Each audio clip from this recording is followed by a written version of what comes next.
Have you ever noticed that the harder you try to stand up straight, the stiffer you become? Maybe your shoulders start to feel tight, your lower back starts to work overtime. You hold it for a minute, and then 20 seconds later, you're slouching again. So you think, I just have bad posture. But what if that isn't the problem at all? What if we've been thinking about posture the wrong way? Today, I want to challenge one of the most common pieces of advice we've ever been given, and that is stand up straight. Because while it's usually well intentioned, it might actually be making your posture worse. Okay, so many of us grew up hearing the same phrases: stand up straight, pull your shoulders back, sit up tall. We heard these things from our parents, our teachers, our coaches, and maybe we even hear ourselves saying them today. The problem is not that these people were trying to help. The problem is that posture became something we tried to hold instead of something we learned to understand.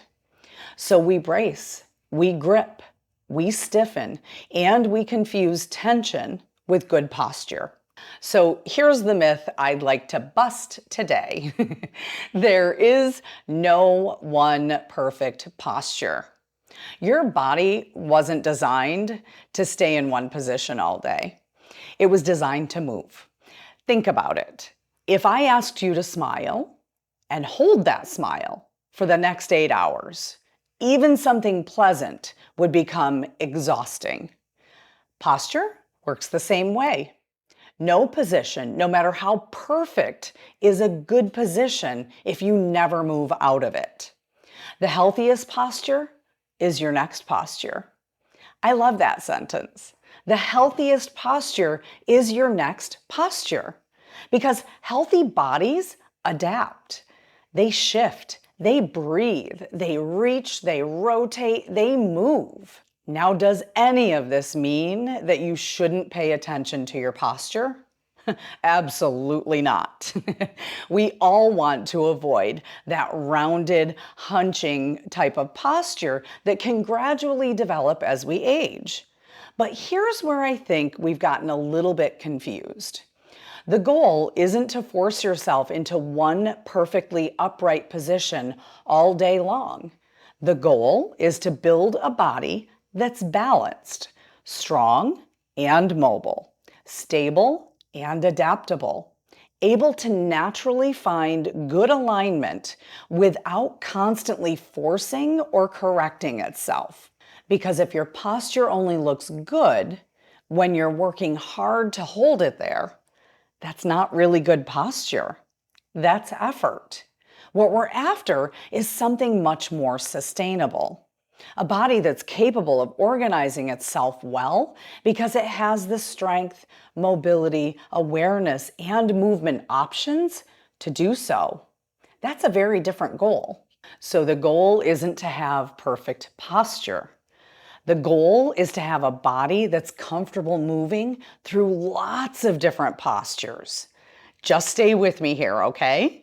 So this is where body literacy comes in.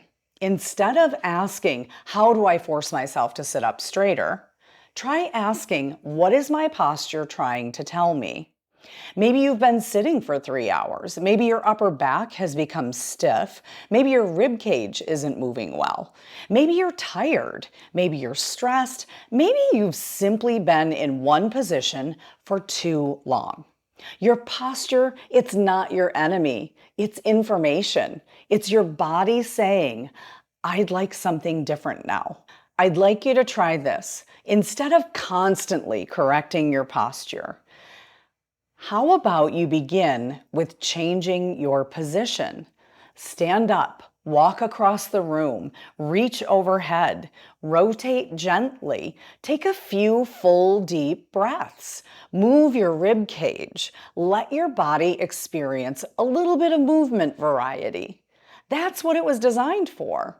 Because posture isn't about holding yourself perfectly. It's about giving your body the freedom to move well. So if there's one thing that I would like you to remember today, it's this. Good posture isn't something you hold. It's something you express through movement. When we stop chasing perfect posture and start paying attention to what our posture is telling us, we begin building something much more valuable. And that's body literacy. That's a skill that can continue serving us for the rest of our lives. So if today's conversation challenged the way you've always thought about posture, I think you'll really enjoy the Everyday Athlete Field Guide. In the book, I explore body literacy in much greater depth and show how understanding your body can change the way you move, think, and age. You'll find a link to the book in the description below.